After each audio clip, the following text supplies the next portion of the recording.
Let us open our Bible on Proverbs chapter 23, verse 6. Verse 26. Praise the Lord. My son, give me thine heart, and let thine eyes observe my ways. My son. So ang Diyos katulad sa isang ama na hinihingi ang puso at ang mata ng kanyang anak. Ang unang request ng Diyos sa atin bilang ating Ama sa langit, last Sunday, daming nag-greet, Happy Father's Day. At doon nagpo-post ang pamilya sa kanilang ama, kapatid na naging ama, at basta ama, puro ama. Ngayon, sa buhay natin, let us not forget to project our Heavenly Father na number one, na nagkikare sa atin, number one, na gumagabay po sa atin para yung mga ama sa sanglibutang ito, like we, ay makagabay sa ating mga anak. Amen? Praise the Lord. So bilang isang ama, hinihingi niya yung puso. Yung una yung puso. Bakit una yung puso? Kasi pag ang puso ay binigay mo sa Panginoong Diyos, yung mata mo susunod sa iyong puso. Importante din kasi itong mata natin. Kaya sinabi dito, my son, give me your heart. And let thine eyes observe my ways. Alam nyo, ang Diyos kilala na hindi tumitingin sa panglabas. Ang Diyos kilala na tumitingin sa ating puso. God knows na ang puso ang nagkokontrol sa buhay natin. You might act in pretentious way, you might act in a fake way, you might act as a hypocrite, but we cannot hide in the eyes of God because He is looking into our hearts. Praise the Lord. Yung puso niya, ang puso natin ang tinitingnan ng Diyos. Kaya yan ang hinihingi ang Diyos, yung puso natin. Bigay natin sa Kanya para hindi tayo mamislead, para hindi tayo madeceive sa sanglibutang ito. Sapagkat pag binigay natin yung puso natin sa Diyos, not 90%, not 99%, but 100%, sigurado magagabayan ito ng ating Panginoong Diyos. 100% magagabayan ng yan. So, gusto ng Diyos yung puso natin, ang ibigay natin. Amen? Praise the Lord. Basahin natin saan tumitingin ang Diyos. 1 Samuel 16, verse 7. Praise the Lord. But the Lord said unto Samuel, look not on his countenance or on the height of his stature, because I have refused him. For the Lord seeth not as man seeth, for man looketh on the outward appearance, but the Lord looketh on the heart. Yeah. Ang Diyos hindi tumitingin sa outward appearance because you can fake it, you can pretend, pwede ka mag-pretend, pwede mong ma-fake, pwede kang magpa-impress sa tao outwardly, pwede kang magpa-impress sa tao verbally or by your mouth, by your lips, by your tongue. Pwede mong, tingnan mo yung mga mangluloko, ang galing magsalita. Yung mangluloko, kung pakinggan natin yung mga salita nila, makakapture ka. Pero yung puso nila masama. Kaya sa buhay natin, God is so perfect. Talagang gusto niya yung puso natin, yun ang ibigay natin sa Diyos. Praise the Lord. Para magabayan. Bakit? Ano pala yung puso natin? What if we are going to withhold our heart? Hindi natin ibigay sa Diyos. Hindi natin i-offer sa Diyos kasi hinihingi niya ito. Withhold pala natin. Nalala natin yung sinabi dyan sa book of Jeremiah, the heart is deceitful above all things and desperately wicked. Di ba ang puso ang pinakamasama sa lahat ng bahagi ng tao? There was a time na may pinapakinggan yung misis ko na parang sa Facebook ba yun, sa newsfeed, nag-aaway. Di ko, ano yan, may ba't maingay? Ay, Dad, nag-aaway. Bakit? Yung misis na sumpungan, sumama doon sa ex-boyfriend. Nakita ngayon ng husband, ay kinulatan ngayon ng husband yung lalaki. Ano kaya ang gagawin ng mister sa misis na sumama sa kanyang ex? So ibig sabihin yan, pag yung puso natin, hindi yan nagabayan ng ating Panginoong Diyos. Pag yung puso natin, hindi natin binigay sa Diyos. Pag sinabi yung binigay mo sa Diyos yung puso mo, let God money over it. Let God will be your pilot. Let God will be your everything. Bigay mo na sa Diyos. Susunod ka na lang sa ating Panginoong Diyos. Kasi pag ito ay hindi nagabayan, mapapapunta ito sa kamay ng dyablo. Talagang yayariin ka talaga ng masamang espiritu. Ililigaw ka talaga. Kaya yung puso natin, if ever we commit our being to God, our Heavenly Father, He asks us, give me your heart. Praise the Lord. Ibigay mo sa akin yung puso mo. Hindi kay bigay bawi. Hindi kay bigay bawi. Hindi kay bigay half only. No. Pag ibigay mo yung puso mo sa Diyos, 100%. Huwag ka nang mag-alinlangan pa. Para ma-build yung ano natin, yung temple na ito. Alam mo itong temple na ito? Hindi ito siya ma-establish. Hindi ito ma-build up, hindi ito ma-rooted, hindi ito ma-establish kung hindi natin ibigay yung puso natin sa Diyos. Ibig sabihin yan, pag yung puso natin hindi magabayan sa Diyos, walang ma-build up na temple ng Diyos para manahan siya sa buhay natin, para matanggap ito sa kanyang kaharian. Kaya nga, unahin mong hanapin sa puso mo at kaluluwa mo ang Diyos bago ka mag-build ng temple. Basahin natin. 1 Samuel 16 verse 7. Ano? 1 Chronicles 22 verse 19. Praise the Lord. Now set your heart and your soul to seek the Lord your God.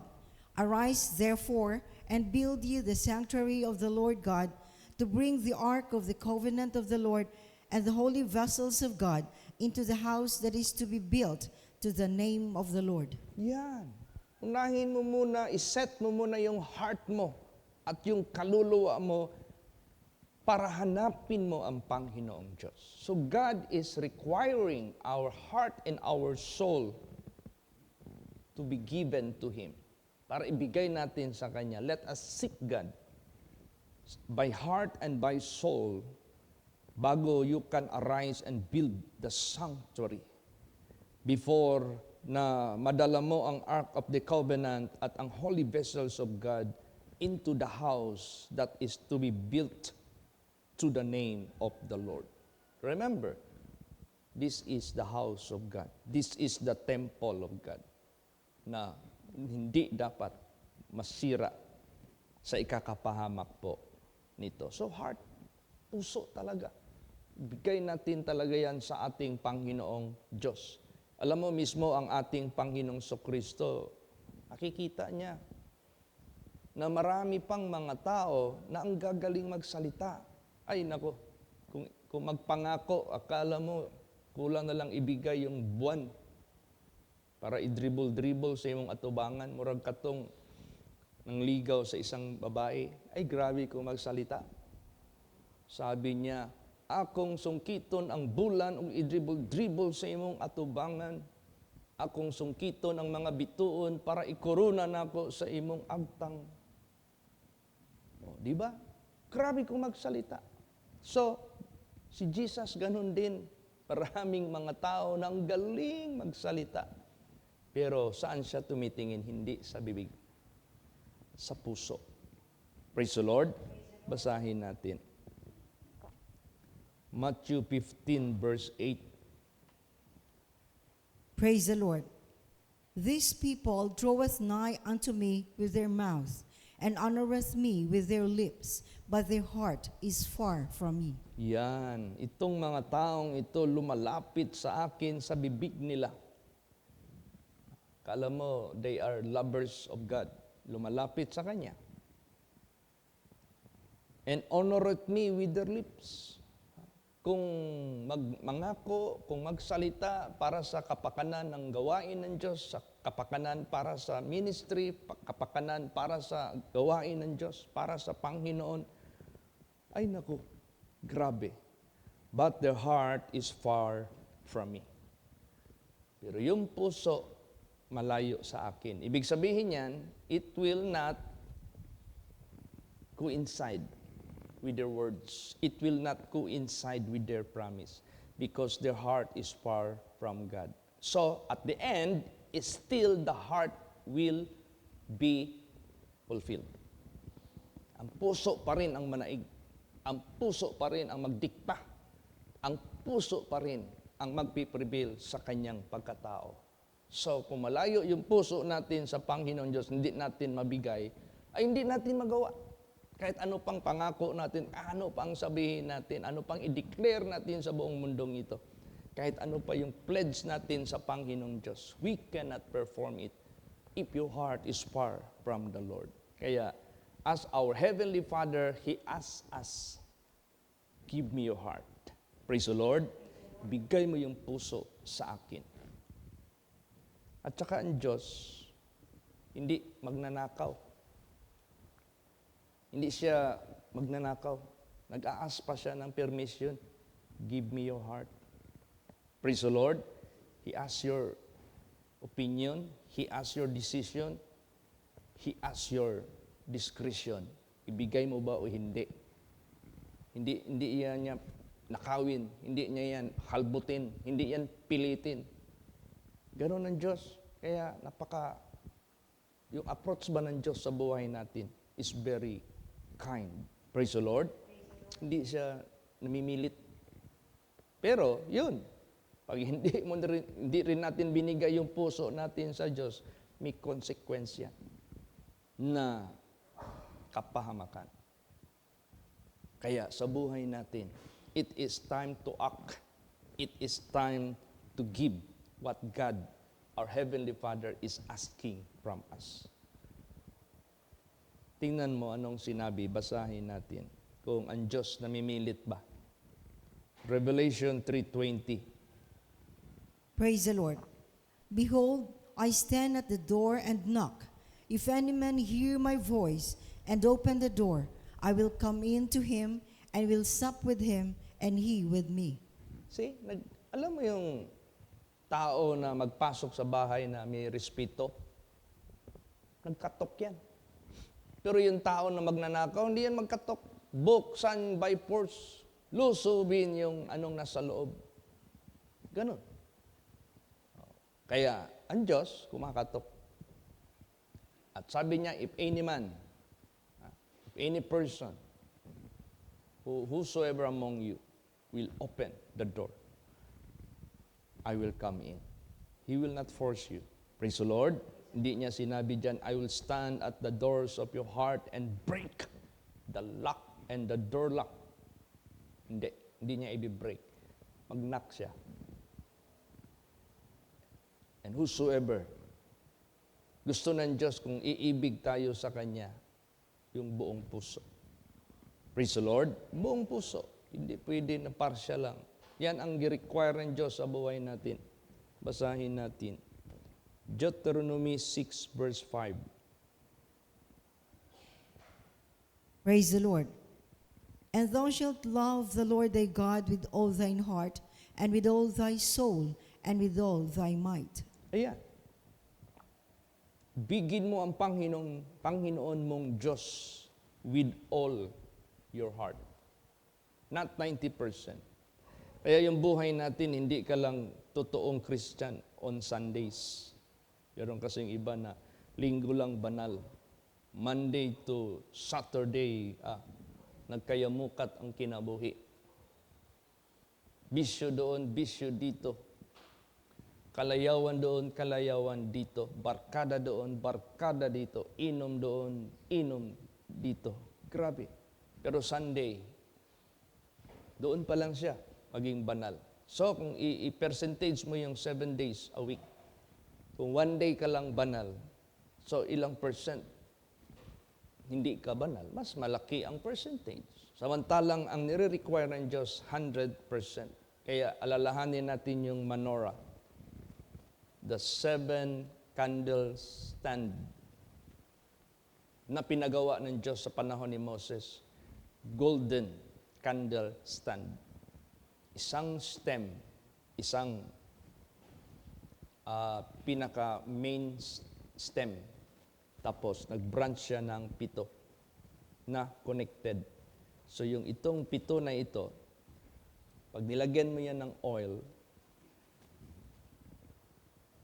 pantayan siya mag-akyat. Kasi interconnected yan eh. So, yung menorah na yan, 7 candles stand na merong nag-aapoy. Sabi ng Diyos, let this candlestick keep on burning. Walang patayan yan. Buong araw, buong gabi. Huwag niyo yung paubusan ng oil. Yan. So, sa buhay natin, there are 7 days a week. So, every day, you must have the holiness, you must have godliness so that the Spirit of God will remain in you, keep on burning. Hindi kay Sunday ka lang banal. Magdamit ka lang ng mahaba Sunday. Pag ibang araw, nagsishort ka dyan sa labas. No, wag, mga babae, huwag kayong mag-short. Praise the Lord. Kasi do not show the legs of yours sapagkat may mga weaknesses ang mga lalaki na parang scanner ang mata. So para bagang you are bringing a snare to their eyes. Kasi ito, message ngayong umagang ito, next nito, hihingiin ng Diyos yung mata natin. Praise the Lord. Yung mata natin. Pero ibigay mo muna yung puso mo. Kasi yung mata mo, susunod yan sa puso mo. Pag yung puso natin, hindi natin nabigay sa Diyos 100%, mag-iiba ang direksyon ng ating mata. Meron talagang something na mali ang titingnan nito. Ano pa? Yung mga babae, hindi kay Monday to Friday, you are wearing jeans. Alam mo yung jeans? Alam mo nung pumunta dito si Mr. James Yap. Dinala ko yan sa mga malls dito sa Davao. Sabi niya, modern na rin pala ang Davao. Magaganda ang mga malls. But I noticed the best business I can put up in your country, especially in Davao City, is selling jeans. Bakit?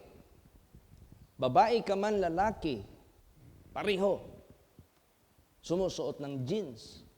Samantalang doon sa Malaysia, ang mga babae doon wearing long skirts, wearing dress. Alam mo si Pastora Edith, she went to to Japan. From Canada to Japan. Pumunta siya doon.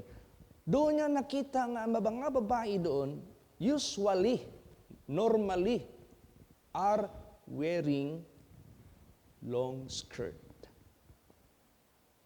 Mas masahol pa ang Pilipinas. Nasa Bible yan eh. Pag babae ka, according to Deuteronomy chapter 22 verse 5, mark that verse, basahin nyo yan sa Bible nyo kung nakikinig kayo ngayon. Deuteronomy 22 verse 5. Woman shall not wear garment pertinent unto a man.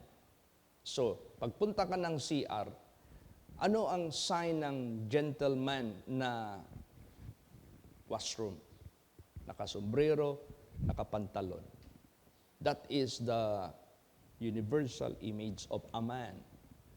Pag maghanap ka ng ladies na washroom, nakapalda, nakadress.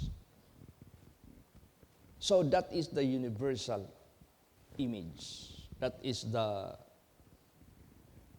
figure of a man and a woman. Praise the Lord. Yan ang, alam mo kasi ang Diyos, gumawa siya ng male and female, gumawa siya ng identity. Hindi pwede na mix na confusion. Kaya ngayon, ang dami ng tumboy ngayon. Hindi mo yan mapapalda. Kasi they would like to be addressed by the people of the world as a man. Pag tinawag mo yan silang, Sir, ay nako, mubukad na ilang atay. Lipay kayo na sila. Pag tawagin mo yan ng ma'am, kasi alam mo babae, tumboy lang, ay hindi kanya pansinin. Kasi hindi mo na-appreciate yung kanyang lifestyle niya. Sa Diyos, God is not the God of confusion. He is the God of order. If God made you female, you must act and you must behave as a woman. You must clothe yourself as a woman. Kung man ka naman na ginawa ng Diyos, you must act and you must clothe or mag-dress up ka sa sarili mo, mag-groom ka sa sarili mo as a man. Kaya sa buhay natin, yung holiness, sabihin mo, panglabas man lang yan, Pastor, if the heart follows the living God, you follow His commandments. Praise the Lord. Bakit nagbigay ang Diyos ng dress code sa babae, dress code sa lalaki? Kasi gusto ng Diyos, i-establish niya ang identity ng man and woman. Pero ang ginawa ni Satanas ngayon sa sanglibutang ito, usually, he would make men as a woman and he will make woman as a man. That is the LGBTQ organization sa sanglibutang ito, which is in the eyes of God, abomination. Kaya sa buhay natin, you must be holy, not only on Sundays. Praise the Lord. You must wear, tapos sabi, bakit bawal mag-shirt? The Bible says, you must dress up or clothe yourselves modest. Pag sinabing modest, it never expose the part of your body which is masilan sa mata ng mga tao. You have to cover it. Do it exclusively for your husband only, if you are a wife. Praise the Lord. Ganun. Ganun ang gusto ng ating Panginoong Diyos. Kaya, not 90% only, but must be 100%. At saka, yan yung totoo na nandyan ka na kay Jesus. Basa, 2 Corinthians 5:17. Praise the Lord. Therefore, if any man be in Christ, he is a new creature. Old things are passed away. Behold, all things are become new. Yeah. Pag nandyan ka na kay Lord Jesus Christ, kung babae ka, nagpapantalon ka man noon, hindi mo pa alam ang katotohanan. Dapat, pag nandyan ka na kay Jesus Christ, huwag ka na magpantalon. Wear garment which pertaineth to a woman. Ikaw naman lalaki, kung bakla ka noon, ay minaprihan na akong bakla, naging lalaki. Pag-cast out ko sa masamang espiritu, nagtaka ako. Hindi ko man namalaya na sa likod man siya nakaupo. And this was happened in the residence of Sister Lida Lacanlale in Las Piñas when I was still assigned in Manila. Lumabas man dito sa Bible, ang bakla hindi makapasok sa langit. Nasa Bible yan. 1 Corinthians chapter 6. Praise the Lord. Effeminate. Or men burn with lust with men. Lalaki, pumapatol sa kapwa lalaki. Vice versa, ganon din. Women na pumapatol sa sariling parihong kasarian. Same gender, same sex, kumbaga pa. Hindi makapasok yan sa langit. Nasa Bible yan. Hindi yan gawa-gawa lang ng simbahan. Hindi yan gawa-gawa ng pastor lang. Yan. Kaya sa buhay natin, we have to conform to the commandments of God, to the Word of God. Kaya kung nandyan ka na kay Lord Jesus Christ, hindi maiwasan, we have the previous practices, habits. which not according to the commandments or to the statutes or to the righteousness of God. Pag nandyan ka na kay Lord Jesus Christ, imposible hindi ka mabago. Or else you are not yet in Christ kung di ka nabago. Kasi ang sinabi diyan, if any man, no respecter of person, kahit sino, in Christ Jesus, you will be a new creature. Lahat, old things na mga practices natin na mali pala, kinukorek tayo ng salita ng Diyos. Must pass away, must gone. Dapat wala na yan. Behold, visible. Behold, mapansin ng mga tao. Behold, all things are become new. Bago ka na. Kaya kung buong puso yung pagbigay mo sa puso mo sa Diyos, you must follow all what He asks you to do. Amen? Praise the Lord. Ganun po.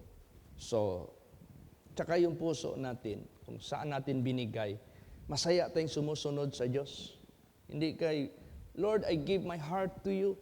When God is asking you to behave yourself according to His holiness and righteousness, as it is being written in the Holy Scripture, hindi mo naman ginagawa. Ay, yung ibig sabihin yan, yun na nga, lumalapit ka sa Diyos, sa mouth mo, sa lips mo, pero yung puso mo, malayo. Kaya basahin natin. Matthew 6:21. Praise the Lord. For where your treasure is, there will your heart be also. Yan. Kung ang puso mo nandyan sa Diyos, you are treasuring His commandments. You are treasuring, pinapahalagahan mo yung mga utos ng Diyos. So kung pinapahalagahan mo ang utos ng Diyos, you keep it, do it, apply it sa buhay mo. Yan ang ibig sabihin ng ating Panginoong Diyos. So, ganun. Kung yung binigay mo na yung puso mo sa Diyos, so yung treasure, pinapalagan mo ang salita ng Diyos sa buhay mo. At bakit? Una yung puso. Kasi ang puso, yan ang pinaka malakas na bagay sa puso natin. Na magsunod lang yung mata, magsunod lang yung tainga, magsunod lang yung entire system of our body. Because the heart is the center of life. Tingnan mo yung puso pag malungkot, the face will be sad. Tingnan mo yung puso pag masaya, the face will be smiling. Tingnan mo yung puso pag magalit, the mouth will speak foul words. Tingnan mo yung puso pag nandyan yung goodness and kindness, lahat ng pananalita niya will be kind also. Kaya yung puso natin, ibigay natin sa Diyos to be guided at all times. Praise the Lord. Kaya yung treasure natin, kung saan yung puso natin, nagpapahalaga tayo. Nandoon yung kahalagahan, binibigay din natin kung saan natin ibinigay. O bakit importante yung mata natin? Na kinakailangan, unahin muna natin yung puso ibigay sa ating Heavenly Father. Kasi yung mata natin, yun yung mag-observe sa kanyang ways. Kasi yung mata natin, malaki ang contribution ng ating pagkatao. Basahin natin. Matthew 6:22. Praise the Lord. The eye of the body, the light of the body is the eye. If therefore thine eye be single, thy whole body shall be full of light. Yes. Kung ang ilaw ng katawan ay ang mata, kung therefore ang mata ay isa lang, anong isa lang? Nakafocus sa isa. Yung buong katawan mo puno ng liwanag. No? Ibig sabihin niyo po, yung mata mo, ang ilaw ng katawan natin, isa lang, ang Diyos lang ang ating tinitinan at sinusunod, ay yung buong katawan mo maliwanag. Pero kung yung mata natin libat, cross-eyed, minsan tumitingin tayo kay taning, sumusunod tayo sa kanyang dikta, minsan sumusunod din sa Diyos, sa kanyang dikta, hindi pwede yun. Your body will be full of darkness. Kaya yan nga yung ikinamatay ni Adam at saka ni Eve. Because they took the tree of knowledge of good and evil and patay sila. Hindi pwede, single lang. Yung mensahe minsan dito. Feed the flock with the knowledge and understanding. Tell them what is good and what is evil. And hate the evil and love the good. Yan lang ang gusto ng Diyos sa atin. Single. Praise the Lord. Hindi kay pakuhit-kuhit ka pa din sa laing direksyon. It cannot be. It must be full-time tayo sa ating Panginoong Diyos. Alam mo, para may iwasan tayong mahulog ba sa ditch. Alam mo yung ditch? Alam mo itong word na ditch. Hindi ko ganong na figure out ito until I went to Canada. Kasi doon sa Canada, yung road doon malawak. Yung going to the north, separate. Then, dito naman sa going to the south, malayo. Tapos, in between of the road bound to north and bound to south, in between, there is ditch. May ditch yan. Malaking kanal. Kanal na malaki. Pag mahulog ka dyan, hindi ka na makaakyat. Mahirap. Tawag ka na lang ng yung naga-towing. Magandang business din yan sa Canada, yung towing.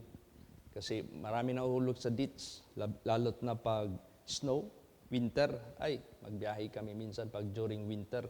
May makita ka na lang, nasa ditch na. So, sa buhay natin, yung mata natin, parang hindi tayo mahulog sa ditch.